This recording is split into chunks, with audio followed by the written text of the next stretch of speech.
Welcome, everybody, to this week's podcast episode for the Financial Freedom for Physicians podcast. I'm your host, Dr. Christopher Liu. And as you know, I talk about the 4 different types of freedom: time, financial, location, and health freedom.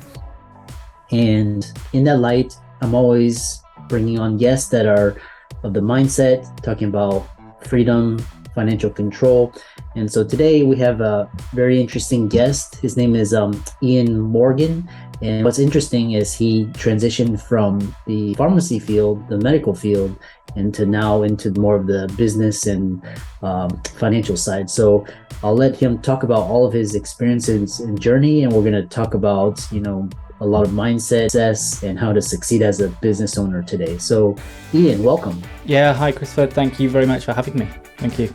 Yeah, I know we had met on Podmatch, and you have a really interesting bio.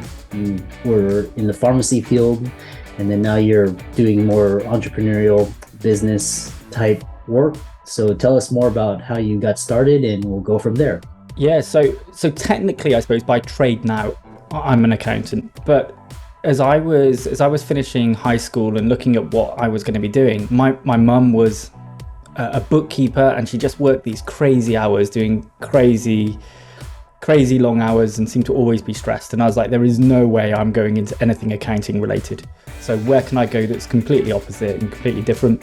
I was like, yeah, let's go medical. Let's just explore that. And probably a far more rewarding job in terms of I was specifically I was in sort of pharmaceutical aseptic rooms, making chemotherapy for patients, making parenteral nutrition for premature babies.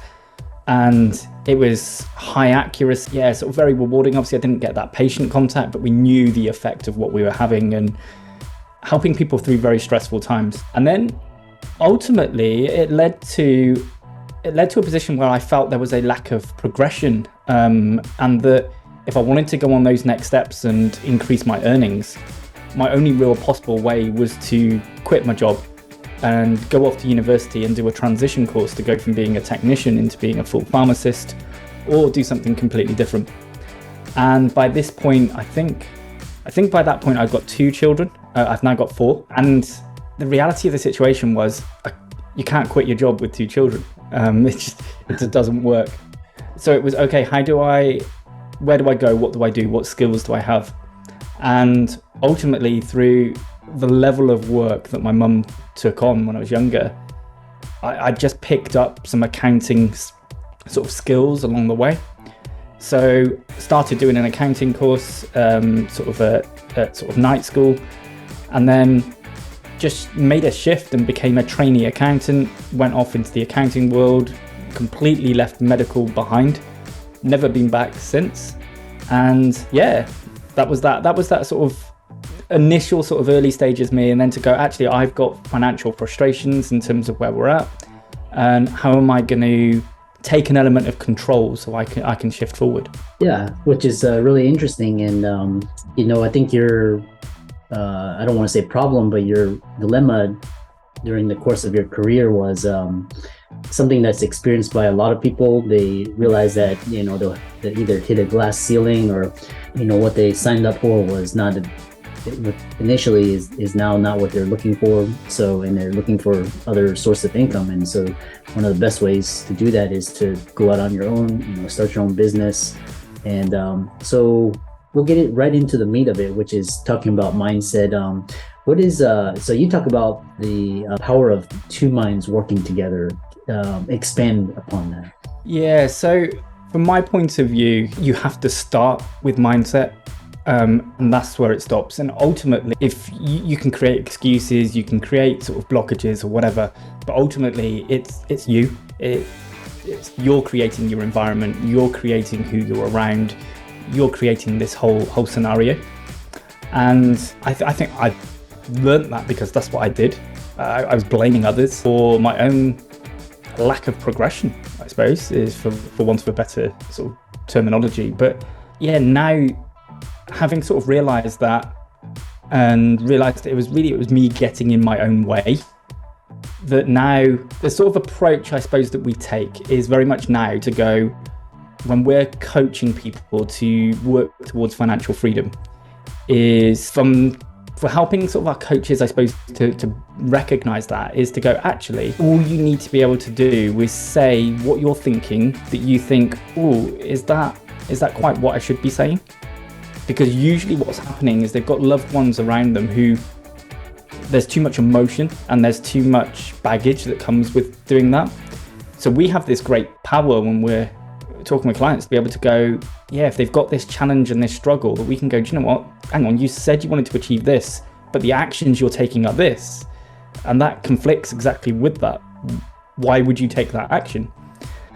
And yeah, just that complete power to have that freedom to be able to do that without, there's not the emotional baggage, I suppose, that comes with it. You know, I say all of this, right? And this works fantastically. And I've got my own coach who does this.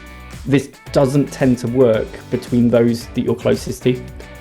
I know about this. My wife knows about this. That does not mean that we can do that to each other. We can attempt and we can try, but often it leads to then disagreement and things get said that you don't mean and so on. This is more, how do you make sure that you've got somebody who can open up your mind to see how you're getting in your own way? Yeah, that's interesting. I like this idea of, you know, emotional charge and emotional baggage, and which is one of the thing is the other thing you talk about is which is really contrary to, you know, what we're taught, is you talk about learning to be selfish first and then give back later, which is, you know, that would rub the average person the wrong way. But tell us more about that. Yeah, so this actually came, so when I left pharmacy, I went and trained as an accountant. Several years later, we then launched and start our own accounting business. And it grows nicely and it all looks fantastic on the outside. But if you scratch beneath the surface and you see what I'm living and what I'm going through, it's absolute chaos. Don't know whether I'm coming and going, clients ringing me left, right and center, and working just ridiculous hours. And this was all born out of, I think, this underlying thing that the customer's always first. And that was my reason why I keep doing it. Oh yeah, but the customer. And then just had a bit of a light bulb moment that just one day just went, this can't continue. This can't possibly be how successful people work behind the scenes. It just can't be. Otherwise, why is everybody chasing it? And just went on a little bit of soul searching, a little bit of discovery, reading lots of books. This is probably pre-podcasts, this really, when they were big. So it was, reading books, speaking to other business owners. And actually it was a realization element to go, customer isn't first. Like, if I'm not first and I'm not able to operate and I'm not able to run a business, we don't have any customers. So if the customers are in front of me, but I don't exist, then the customers don't exist anyway. So in which case that doesn't work. And I posed this question recently actually to a client that we were coaching, who he'd fallen into a similar trap. And we just posed it and went, do you think that you're the most important to us? And he was like, oh yeah, definitely. And I was like, okay, hate to burst the bubble, but you're not. Like, if it doesn't work for me and it doesn't work for my family, I wouldn't be doing it. And that's not to say that we don't care. That's not to say the customer's not important, but it has to work for me and my family, then our team, so that we're all comfortable and working well as a business, and then the customer.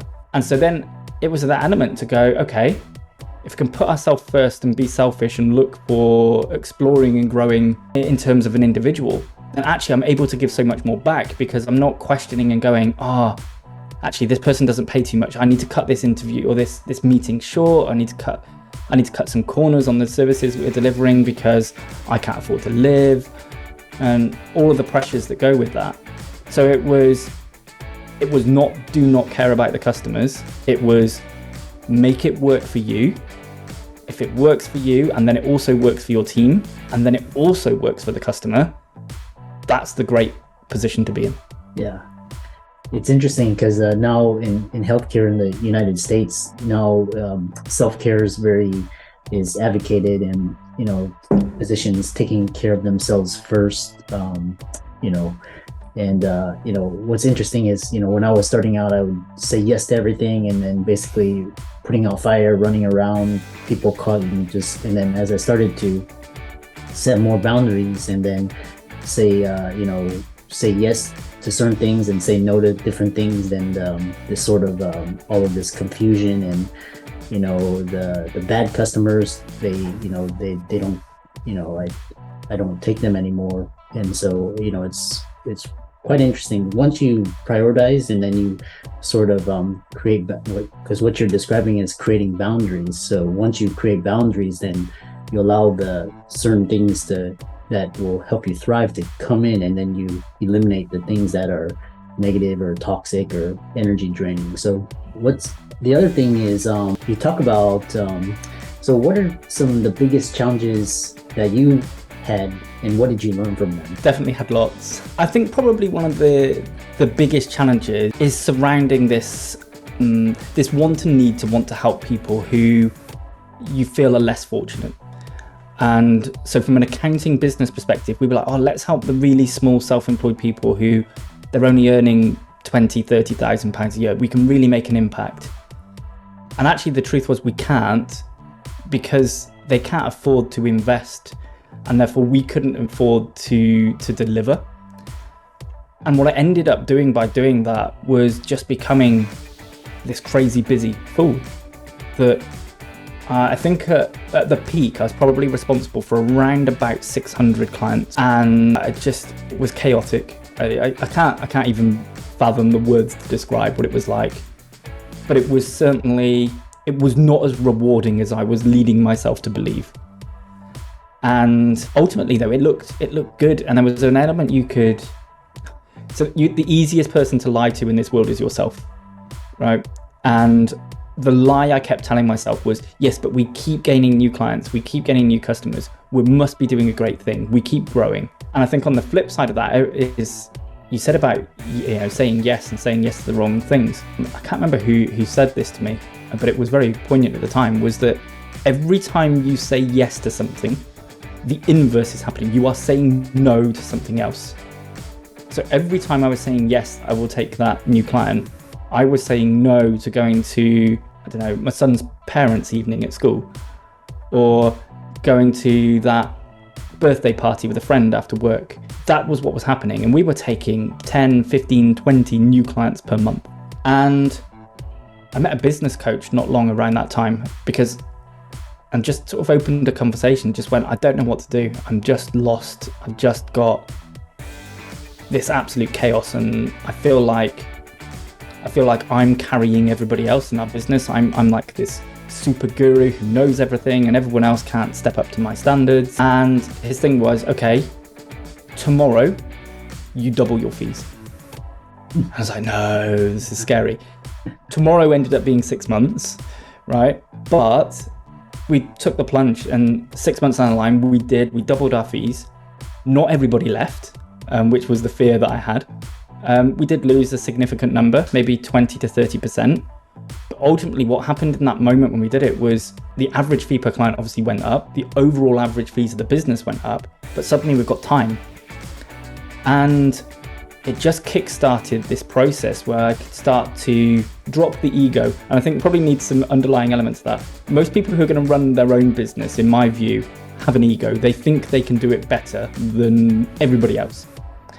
And you have to have that in order to be a business owner, because there's some, I was going to swear then, but there's some really rubbish times that are going to go through as a business owner. And you need to have that ego and drive to think that you can get through that. But at the same point, you have to be able to be prepared to drop that ego and recognize that actually the real winning way that you move forward is by hiring and surrounding yourself with people who are better at certain aspects of doing the work than what you are. And it's at this point that I started to shift from seeing, I don't know if you guys are aware of traction and EOS process by Gino Wickman. And you have a visionary and an integrator. And it was around this time that I became across that. And I stopped viewing my wife Sam as negative, pessimistic, always putting my ideas down, to, oh my God, look at all these skills you bring. It's like organization, it's structure. You stop us chasing after what is a bad idea, but I think every idea I have is amazing. And we became an unstoppable team at that moment in time. I had the natural sort of leadership and flair to bring the positivity, and she just had this grounding, and still does have this grounding structure, organization. And I just shifted almost overnight from seeing all of that as bad to being good. And different wasn't bad, different was good, potentially. And yeah, we just shifted to becoming this completely unstoppable force where, yeah, there was clear elements that we shifted that complete negative to positive. Just with, I don't think there is one particular moment that I know there was a particular, there must have been a particular day where I woke up different. But I think it was just a collection of lots of different books, lots of coaching that I've been on, lots of courses, that there was just some kind of penny drop moment that just went staring me in the face. I'm the problem. This comes back to the mindset we were talking about earlier. It's not everybody else. It's not the team aren't good enough.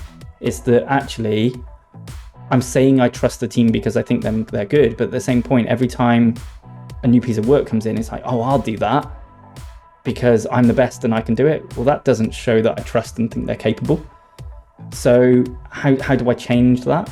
Yeah, that was that big shift. So it was probably the biggest challenge was myself thinking that I was the best and getting out of my own way. Interesting. Very, very well said. And I know a lot of you have a lot of experience talking about journey and success. How can people find you, follow you?